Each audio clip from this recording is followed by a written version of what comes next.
Um,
Hey folks, I see people arriving. Can you hear me okay? Apologies.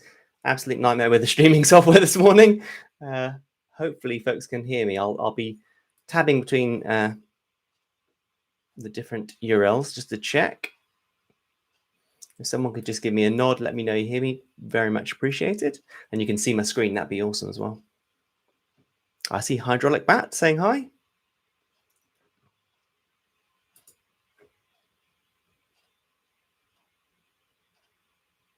We could get, thanks very much, Ruth. Great.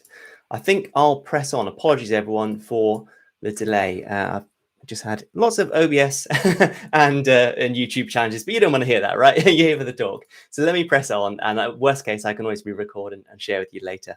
So let me just mute this tab over here. Brilliant. Here we go. So I'll launch into the presentation. I'll do it in Windows. Yeah, I'll try and keep an eye on the Q&A as well. So feel free to ask any questions in the Q&A. Probably the live streaming one is the best one to target. Brilliant. Here we go. So debugging microservices with telepresence, local to remote hot reload.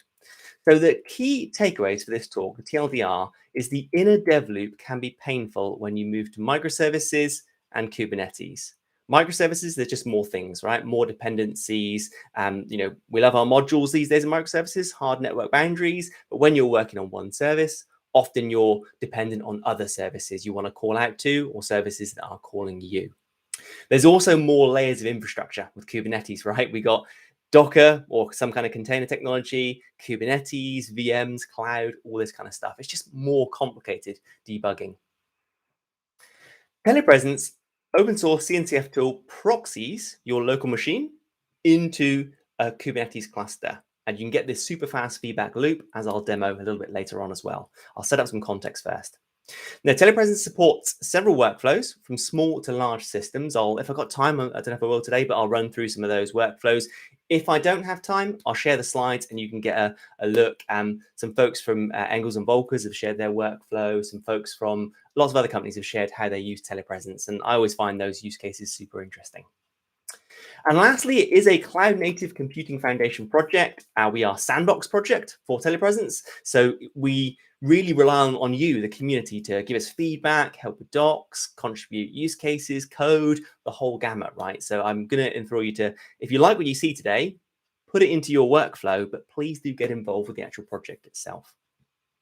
Very quickly, this is me at Daniel Bryant UK on most of the interwebs, GitHub, LinkedIn, Twitter. I love getting involved on Twitter. I am the director of DevRel at Ambassador Labs now. A lot of focus on Kubernetes. In my past life, I was primarily a Java developer, moved into architecture, operations, written a couple of books with some friends, which do check out on O'Reilly there, and write for InfoQ as well. So my past is very much software development, but these days it's more about building communities and helping folks understand where technologies can help them in their day-to-day work as a developer, as an ops person, as an SRE.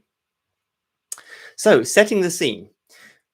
This is a great blog post by Mitch Denny. Unfortunately, it's disappeared now. It's a 404, but there's some references I put down below you can find. And Mitch talked about the inner and outer dev loop as an engineer, right? And the inner loop, if you're doing TDD, this is where you're doing your red, green refactor, right? You're sort of building code. You may be mocking, stubbing, testing, super fast feedback loop. Is my function, the thing I want to do, working? Once you get it working, then you move to the outer loop, right? You're committing to Git typically, you're doing integration tests. In microservices, this typically means you're doing tests against other services, other dependencies too. And then you release, maybe canary releasing, you deploy and you operate and so forth. Now, when I was doing my Java career, like back 20 years ago, showing my age, right? But I coded for like 10 plus years. When I was working on monoliths, the inner loop was super simple, right? It was typically test-driven development, super fast feedback loops. If I had to spin something up, I used to get hot reload. Shout out to the zero turnaround folks back in the day. I'm doing lots of great work on like live reload, things like that. But I didn't have other dependencies. So that inner loop was super fast. Now, obviously with microservices, you can still mock, you can still stub, use test doubles and go really fast. But there comes a point on the inner loop where often you're dependent on other services and you just need to see how they work. And part of your fast feedback loop is now you being dependent on those other services. Bit of a challenge, right? So we want to see how we can incorporate some of the ideas from the outer loop into the inner loop. And with the inner and outer loop in Kubernetes, it can be the same, which is interesting, right? So you're writing code in Kubernetes land, probably I'm going to show IntelliJ in a minute, a bit of Java code. Maybe you're using, Vim or whatever, writing Go code. You then build the container, you push to a registry in your cloud, Docker Hub, that kind of good thing, and you deploy to the cluster, and then you test, right? And that loop can be quite slow. If you really want to test against all your dependencies running somewhere else, you go through this loop every time, coding, building container, pushing to registry, deploying to cluster, test. I've made a mistake, go back through, put a new print line in, right? It's the standard kind of joke. Automation can help. There's a bunch of great tools out there. My ex-colleague now, and I know Peter's actually at Container Day, so Peter O'Neill, hat tip Peter. We did a lot of talking around Scaffold as a tool from Google, open source tool, can help do a lot of what I just showed on the previous slide, but in an automated fashion. So when you're coding away, behind the scenes, Scaffold is building a container, pushing it up to registry, making that testing in the remote cluster based on your local changes that much easier. So Scaffold, super interesting tool. There's others, there's Garden, there's Tilt, there's GitCube. I think Draft is kind of a bit defunct now, actually. Opteto are doing interesting things. There's many interesting OSS projects and interesting companies where they're trying to automate some of the pain we saw on the previous slide. But sometimes you just want that really fast inner dev loop, right? You don't want Docker involved, no Docker build, no Docker push or similar other container technologies. You don't want to be building the containers. You want to be running stuff locally in debug mode, maybe in your IDE, and integrating with the remote applications, remote services that you're dependent on, doing that super fast feedback loop. And you want to use your own tools, right? Like I'm a big fan of IntelliJ, regularly use IntelliJ in debug mode, but other tools, database tools I want to run locally. I want to integrate with remote databases as part of my tests to manipulate data, verify data, all these kind of things. So it's very tempting to want to run everything locally, right? Spin up Minikube, spin up Kind. Maybe if you can't run your whole application locally, you're running a subset of services locally. Gets a bit gnarly, that one though. Docker, fantastic desktop tool, right? Minikube, MicroK8s, K3s, there's many solutions you can use to spin up local Kubernetes clusters. But it only gets you so far. And the biggest challenge I find in the Java world in particular, right, and .NET's kind of similar, is even though I've got quite a chunky laptop here, quite a high-spec laptop, there's only so much stuff I can run locally before my laptop just smokes. And you can probably hear now, even with just OBS running and PowerPoint, right? My laptop is already, the fans are wearing away. So there's only so much you can physically run on your local machine to get that fast feedback loop.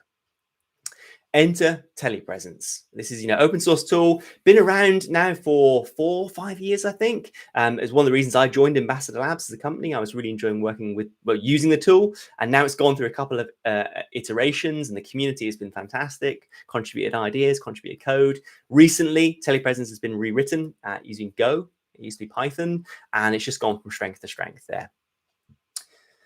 I've heard Telepresence referred to as a fancy Kubernetes VPN for development. I've also heard it referred to as kubectl port forward on steroids. Anyone who's used kubectl port forward. I've also heard it kubectl proxy all the things, like you can kubectl proxy into the Kubernetes API, right? You can proxy all the things here. And it's also a network bridge between your laptop and the Kubernetes cluster. And that's the fundamental thing, right? It literally sets up a two-way network bridge between your local machine and a remote cluster. So you can get traffic going both ways. I'll show you in the demo in a minute, we can look into the cluster from a remote machine, and also we can reroute, or we call it intercept. You can intercept traffic in the remote cluster to your local machine as well. Super useful when trying to get that fast feedback loop. Just to set the scene, I'm going to use a demo today. I've got a Kubernetes cluster up in GKE. It's got 3 services and an ingress. And I'm using the Ambassador Edge Stack for the ingress, community ingress based on Emissary Ingress, which is a CNCF open source incubation level project. So Emissary Ingress, Ambassador Edge Stack adds a few things on top, such as authentication and rate limiting, things like that. I've got my ingress. I've got my very large Java service building like the web page that's going to be rendered. The Java service calls out to the data processing node service, and the data processing node service in turn calls out to the very large data store to get some data. Now, the very large Java service and the very large data store are kind of synthetic. Like I can share the code. Well, the code's already in GitHub with you, so you can have a look at the code. But the idea really is to show a typical microservices kind of chain, right? I want to work on this data processing node service that's in green here, but it's called by another service running in a remote cluster, sorry. And maybe that service is just too big to run on my local machine. And the data processing node service is dependent to get data on this very large data store running in a cluster too. Now, really, I want to get that data processing node service running on my local machine so I can do very fast iterations on code. And this is where Telepresence helps. Now, this is the actual, I want to put it there on the animation. This is the actual architecture of Telepresence. So looking again, we've got our 3 services in the mix, got our ingress, right, our local machine here. Telepresence installs a traffic manager as a deployment, and that manages my connections into and outbound from the cluster, my network connections. If you've used Telepresence 1, there was some slight challenges with getting disconnected and the way we sort of, the way the mechanism worked with Telepresence 1, it actually swapped the deployment under the hood, and that could cause challenges. Whereas now we've actually gone to a sort of permanent traffic manager that manages all the connections. If I get disconnected, I'm on the train coding away, running Telepresence. If I get disconnected, not a problem. It reconnects automatically for me with the traffic manager. The secret in terms of that intercepting of traffic, right? If I want to say now reroute some traffic from that very large Java service to my local machine to do some debugging, we just use a sidecar. And it's actually an Envoy proxy. Anyone probably familiar with the cloud space? Envoy is everywhere, right? Envoy is actually powering the Emissary Ingress, Ambassador Edge Stack. Envoy powers things like Istio. Envoy powers things like Console Service Mesh. Envoy is just amazing networking technology. It is the kind of de facto cloud native proxy. And we have put, with Telepresence, a proxy in front of our service that reroutes traffic to my local machine. And it can do it selectively as well. It's not in the open source version, it's in the community edition, but with the OSS version, you can reroute all traffic to your local machine. So it's kind of a binary thing. You're either not routing traffic or you are routing all the traffic. And with the community edition, which I'll show you how to work with, you can selectively route traffic based on headers as well, which is super interesting. So that's pretty much it. So you imagine a request going through, hits ingress, goes through to my very large Java service. Very large Java service calls out to the data processing service. With telepresence in the mix, that gets routed to my local machine. And from my local machine, I can call into the very large data store, manipulate the data, and then return the data back through to the very large Java service for rendering. Demo time, right? Perfect. Let me just quickly check if there's any questions on the stream. Not that I can see, I think. Pretty good. Super. Let me now fire up my terminal. So you can see here, hopefully that looks good on the stream. Hopefully you can see here, I'm using kubectl. I've aliased to K just for ease of use, right? K get services. These are the 3 services we just saw on the slide. And of course, the Kubernetes service is always there too. The 3 services in the slide. I can show you, I've got a mapping, a host I've exposed. If I just do K get, get host to expose the Ambassador edge stack hosts. Oh, and of course it is in the namespace Ambassador. Put that one there. You can see I've got Frosty Cohen 2352. So that's my URL. Let's bring up Chrome. If I hit the endpoint here, Frosty Cohen, this is the web page. It's a bit meta, right? The web page is actually showing the architecture of the services that are powering that web page. Familiar, Ingress, very large Java service, data processing service, calling out to the very large data store. Now, I'll fire up telepresence. I've set the scene, right? We've got our cluster set up. We've got our services. We know the endpoint we're going to hit, the domain name. If I now do telepresence connect, ask me for my password because it does some networking magic under the hood. But we're launching the telepresence daemon. We're installing that traffic manager in the cluster, and now we're connected to the context, right? So I'll just clear my screen, just make it easy. Straight away, with telepresence being connected, if I just do status, you can see we are connected. There's a bunch of other things up top here. We can map DNS selectively. I can cover that in the questions if we want to go into that a bit more. But it basically means I can access a bunch of IP address range CIDR blocks in a remote cluster. I can also access the domain names in the cluster as well. But let's keep it simple for the moment. I'm connected into my cluster. So already I know if I just do k get service, right? We know we've got a data processing service and it's running on port 3000, right? So if I just clear that, if I now do curl data processing service dot defaults in the default namespace, right? Port 3000. I know there's an endpoint called color. And that's actually, you see the green color in the background. This comes from the data processing node service. So if I curl that, I get green back. Does that make sense? So I'm curling the service name and the namespace name. Data processing service dot default port 3000. I know it's running on /color as my endpoint. So I've set up that network bridge. If we weren't running telepresence, this would make no sense, right? There is no default sort of domain name, fully qualified domain name. There is no concept of a data processing node service or a data processing service. Because I've fired up telepresence, I'm connected into the cluster's namespace. I can curl, I can access MySQL's running in the cluster. I can now access MySQL using my local command line utility. I've now mapped that network namespace into my local namespace with some DNS magic. This is super useful already, right? You can imagine very fast feedback. I can be looking at data stores, seeing what's going on. I can curl endpoints in the cluster, and I can curl multiple endpoints, right? I don't have to do kubectl port forward for every service I want to look at. Now I can just do curl service name dot namespace. Simple as that. But that is not the really interesting thing. The really interesting thing is if we want to spin up some services to do some debugging, right? So if I now, I'll fire up here IntelliJ. I've got IntelliJ running here. I'm running it, I will in a minute run a local copy of the data processing service just in IntelliJ in debug mode, right? I'll click the debug button up here. It's a standard Spring Boot app. If you're into Java, nothing too fancy. Running that locally now. Of course, I've got all my services running in a remote cluster. And now I've got the data processing service running locally, which I want to work with. So what I want to do is I want to reroute traffic. If I hit the main endpoint, the remote endpoint, I want to reroute traffic to my local machine for the data processing service, send it back into the cluster, get all my other data, manipulate it, and then return the results back to the user. So I do this in telepresence by doing telepresence intercept name of the service. So data processing service, and I know it's on port 3000. It should detect it, but just to be safer, I'll do that. Telepresence words array and says, we're all set now. We've set up an intercept from the remote cluster to your local machine.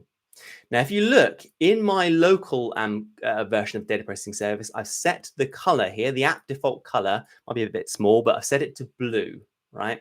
And if we look at the initial version, when I was running it, the color here is green. Green title, green box here. If I now click refresh, yeah, fingers crossed, we see some debug wearing away on my local machine here, and I see the color blue. Does that make sense? I'm hitting the main remote ingress that's running in a remote cluster in GKE. The traffic is going through to the very large Java service. It's now being intercepted by telepresence, rerouted to the data processing service running on my laptop, and I can get this very fast feedback loop going, right? Now, because I've run this in debug mode, if I pop back to my application, I can set a breakpoint, for example, in my color.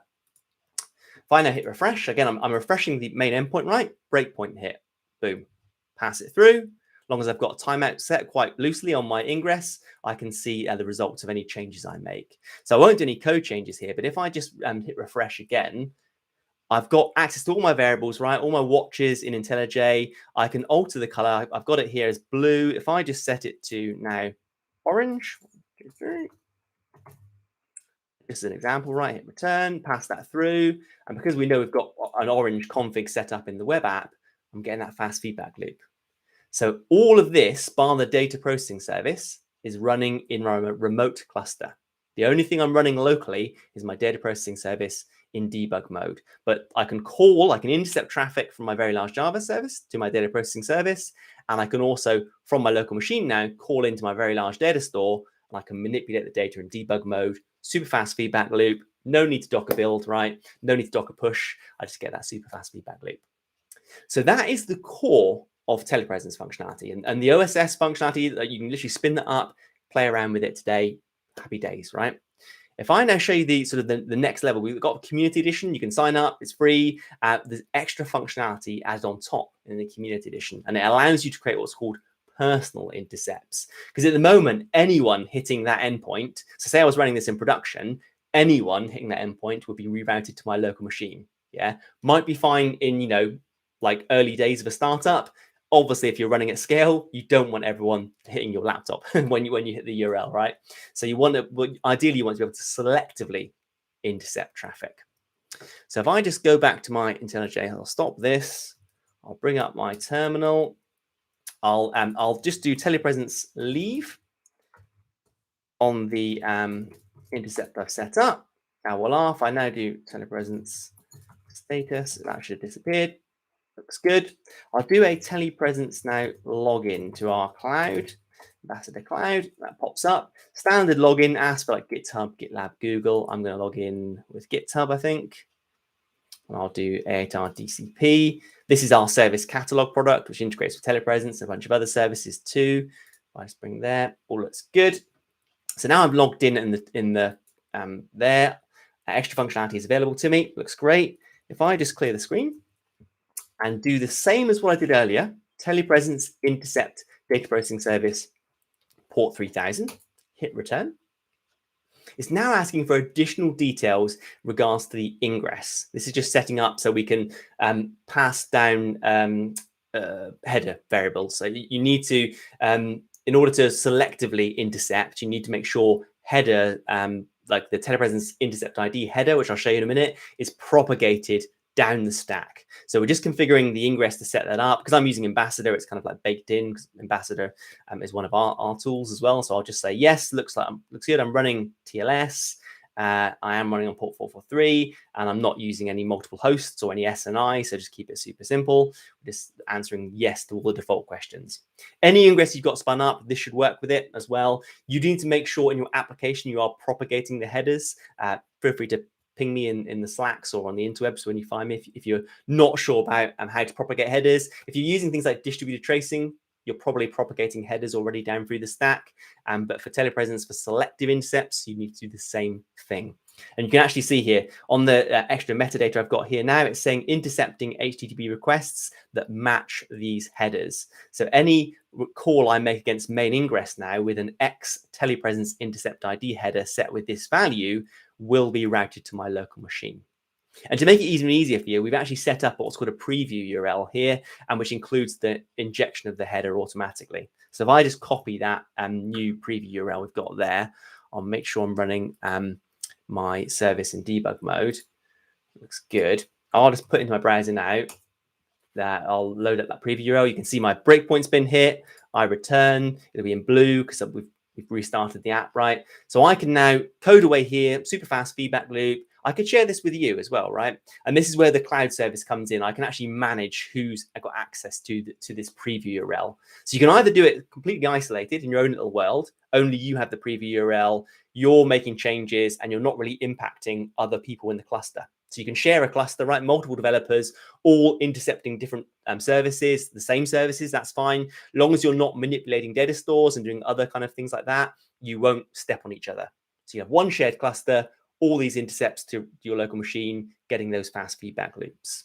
And the cool thing is, because we are doing these personal intercepts and we're doing these header-based routing, right? Because I am propagating the header from ingress to Java service to data processing service. If I now hit my main URL, this one earlier on, right? Refresh, it's going to be green. Because as anyone who now hits the main URL, the main remote ingress URL, does not go to my local machine because we're selectively intercepting. Anyone on the main URL will not route my local machine unless they manually set the telepresence intercept ID header. Yeah, and with the preview URL, we just do that for you. So the preview URL, I'm coding away. I might share with a colleague and say, hey, I fixed this bug. What do you think? And they would look at the preview URL. Looks good to me. Pass it through in debug. And folks using the main site are completely unaffected. They're just hitting refresh. They are not hitting my local machine. Simple as that. So that's the value you get. Like I say, with when you log into the cloud, you get the additional functionality of being able to do these personal intercepts or shareable intercepts, and you can manage them. You can actually see them in the cloud as well. If I just go all services, just find data processing service. I think it's, where is it? Oh, there it is. Yeah. So I just click on data processing service. We can see in our HUD down here, I've got one personal intercept running. If I click details, I can see the details of the intercept. And if I was to share this with you or share this with my colleagues, we can see who's watching, we can see who's using the URLs, and we can control access. That's the beauty of the cloud product, providing that level of sort of visibility and control over the intercepts there. So that's pretty much it. I know we're a bit tight on time. Again, apologies for the slightly late start on my part there. That's the beauty of telepresence. Not only can you do intercepts, but you can do remote volume mounts. If you've got SSHFS installed, you can see I haven't on this machine. Actually, the warning here. But you say if you're loading TLS certs or secrets or something like that into a volume in your remote Kubernetes cluster, we can mount it locally using SSH, sorry if I say it right, SSHFS locally, so you can access the volume locally as if you were in the cluster. We can extract environment variables from the remote cluster, so you can spin up, say, IntelliJ. There's a cool plugin called the env file plugin, and you can just load in all the remote environment variables into your local copy of telepresence. So I definitely encourage you to pop along to the docs. I think if I just do get ambassador, docs telepresence, right? There's lots of interesting docs here. You can, like I sort of hinted at earlier, say you've got like remote MySQL databases or Kafka or something running in cluster. If it's domain name addressable, you can make sure you can route to that from your local machine. You can also selectively route like certain CIDR blocks. So if you've got certain things that you always want to route to the cluster from your local machine, you can do that as well. There is a lot of flexibility with telepresence. And again, the code is open source on GitHub. Pop along to GitHub, have a look around, get chatting to the engineers there. You can do pull requests and have a chat if you know something's there that you don't. So it's not something's there that you want, or something's not there that you want. Have a chat with folks. We've got a Slack, a8r.io/Slack. That's a8r.io/Slack. You can jump in Slack and also ask us a bunch of questions there and these kind of things. But I hope this has been useful. I'll just fire up my last slide in the last few minutes. I just exit that, scroll down. I'll skip over the workflows. I'll share the slides with you later. The workflows we can cover it. What I'll do now is with the time, I think I'll say straight to the conclusion, and then do play in Windows. There we go. So just to recap, the inner dev loop can be super painful when you move to microservices and cloud and Kubernetes. There's more services in the mix. There's more layers of infrastructure. Telepresence proxies your dev machine into the cluster, increasing that fast feedback loop, right? You no need to Docker build, Docker push. You can just access remote services, and you can intercept traffic to your local machine for testing purposes. Lots of workloads. I'll share the slides later. You're limited by your imagination, but basically in terms of some folks are putting telepresence in their CI/CD or in their continuous delivery, build pipelines to be able to share clusters, like one cluster, telepresence in with a service, run some tests. There's a whole bunch of interesting use cases here, right? And again, it's a CNCF project. The CNCF is amazing. They provide us a neutral home, right? IP governance. They help us kind of get the word out about telepresence, but it's a fantastic tool. But it relies on the community. It relies on your feedback, on your support. There's lots of ways to get involved. Documentation, definitely a key thing, right? Explaining how you integrate telepresence into your workflow, just bug fixes on docs. Let us know if you're a user. Triage bugs. There's lots of folks on GitHub asking for things, which is awesome, but hard for us to scale sometimes. And you can join the Slack as well. We'd love to see you in the Slack asking questions. We monitor the Slack. There's a fantastic community in the Slack too. That's it. I think I've got a few links here. I've done some blogs on the IntelliJ website, JetBrains site, with some Java theme ones. We've got some Go. Peter, my colleague, did some Go blogs. We've got some other blogs kicking around as well. If you want to know specific language-specific examples, hit me up. I can point you in that direction. Lots of folks are using telepresence for all different kinds of languages. And we do run office hours at Ambassador Labs, so you can jump on and chat to us more there, like via a Zoom chat. And you can also hit me up on email or most of the interwebs at Daniel Bryant UK. Again, love getting involved in Twitter in particular. I shall pause at that point. I think we're almost out of time, but I'll have a quick look on, is there like the 30-second question? Oh, Marcus, great question, asks, does it still work with network policies? So network policies operate at sort of like layer 3, layer 4, right? Quite low level. So depending on the config, sometimes the answer is no, right? The two things that telepresence is limited by is RBAC. So if you can't get access to the cluster by kubectl, that's a non-starter. And with network policies, the restrictions are honored. Telepresence, my understanding, sort of does no extra magic there, right? There's no like security kind of workarounds or whatever. If network policies restrict a service in the cluster accessing another service, for example, telepresence will respect that. That's sort of part of it. We do integrate with service meshes as well. I get that kind of question. There's a Linkerd example. Nick Jackson and I from HashiCorp are doing a talk in a couple of weeks' time around console integration. So if you're check out DevHouse, it's our Colo event with KubeCon. So if you Google around for DevHouse, Nick Jackson and I are going to show telepresence with console service mesh. And I know the Istio folks. I know we have people in production using Istio and telepresence too. So same kind of thing. If you've got layer 7 like security policies within your service mesh, telepresence will honor them too. Cool. Thank you, Matthias, for the feedback. Great stuff. And apologies once again for the streaming issues. There's plenty of other, let's say, resources I can share with you. If you do want to know a bit more, just let me know. Thanks very much.